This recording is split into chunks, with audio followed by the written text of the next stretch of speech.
November 30th, 1601, British Parliament. She was expected to address complicated economic issues and offer a plan to recover the financial stability of her country. Her popularity was at its lowest. She had been ruling the country for more than 40 years. So instead of talking about the economy, she delivered a speech about love. She expressed love for her beloved England, its people, and Parliament members themselves. Apart from being phenomenal, the speech helped her reputation and went down in history as the Golden Speech. You see how important it is to declare your love for someone. You can save even a hopeless situation. Welcome to Personality Matters. I am Lisa Mackerline, and today we will be talking about Queen Elizabeth I. She was like any other child born and educated in the royal family. In other words, she had multiple tutors, learned several languages, and practiced music. Elizabeth lost her mother early.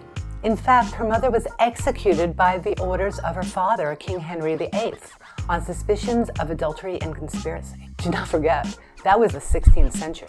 Things were slightly different back then. Elizabeth had a half-brother named Edward and a half-sister named Mary. These were the children from Henry VIII's previous marriages. As in total, he had 6 wives. So, after her father died, Mary and Edward were potential successors to the throne. Elizabeth and Mary were dismissed as potential candidates, as their father wanted the throne to be inherited by his male heir, Edward. So, at the age of 9, he became king, ruled for a whole 6 years, and then died. Even after his death, the throne did not go to Elizabeth or Mary. It went to Edward's tutor, Lady Grey. However, her reign lasted less than 10 days as Mary managed to unite the English people around her and overthrow Lady Grey. Elizabeth sided with her sister in the coup, but even after that, her life was not serene. Why?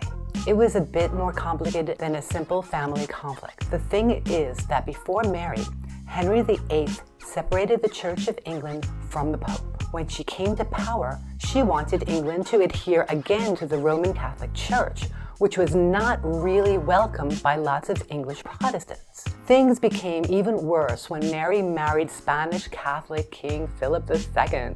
So, even though Elizabeth officially declared her loyalty to Rome, she was always under suspicion due to the multiple plots orchestrated by Protestants in order to get rid of Mary. At one point, Elizabeth was even arrested and sent to the Tower of London. She was later released, and there were no solid evidence to accuse her of treason. Mary's reign was marked by many failures. Because of that, Elizabeth had to constantly prove her innocence and loyalty until Mary's death. Fortunately, Elizabeth proved to have both the patience and intelligence to survive this situation. Do not tell secrets to those whose faith and silence you have not already tested. In 1558, Elizabeth ascended to the throne where she faced many problems left over by the previous administration. England was involved in a war with France, and the people were bitterly divided by their religious differences. So, to save the country from internal conflict, she passed 2 important acts, the Act of Supremacy and the Act of Uniformity. The first was adopted to reestablish the status of the Church of England, and the second one was accepted to create a middle ground between Protestants and Catholics. In other words, the Church of England was moderately Protestant, but also continued many of the Catholic traditions. Also, Elizabeth terminated the war with France that was started by her sister in support of Spain. Another significant challenge was a feud with the Scottish Queen, Mary Stuart. The problem stemmed from the fact that Mary Stuart, who was brought up Catholic, was seen by many English Catholics as the only real English ruler to whom they pledged their support. She took advantage of that and claimed her right to the English crown. But life turned out in such a way that at one point, Stuart had to ask Elizabeth for protection. It was all because Stuart did not get on with Scottish aristocrats who made her leave the throne. Elizabeth sent Stuart to prison and kept her there for 20 years until her execution in 1587. In general, Elizabeth's rule had its ups and downs, although her many achievements far outweighed her failure. In fact, she is considered as one of the greatest monarchs in English history. She largely contributed to making England the most powerful country in the world. Elizabeth cleared the country of debt, stimulated transatlantic trade, and most importantly, struck a blow to the maritime superpower of that time, Spain. Let's take a brief look at how that happened. Remember Philip II, who was married to the sister Mary? He was considered a tremendously powerful Catholic king with a very strong navy at his disposal. 130 ships, 8,000 sailors, and 1,800 soldiers. He was intent on using his power to invade England and put an end to the reign of the Protestant Queen Elizabeth. However, this plan did not work the way it was meant to. On July 29, 1588, in the Battle of Gravelines, the English fleet overpowered the Spanish Armada. Many Spanish ships were sunk or badly damaged. So Philip II had to retreat and the invasion did not happen. The Battle of Gravelines is now considered as one of the most brilliant military victories in English history. The lesson here is simple.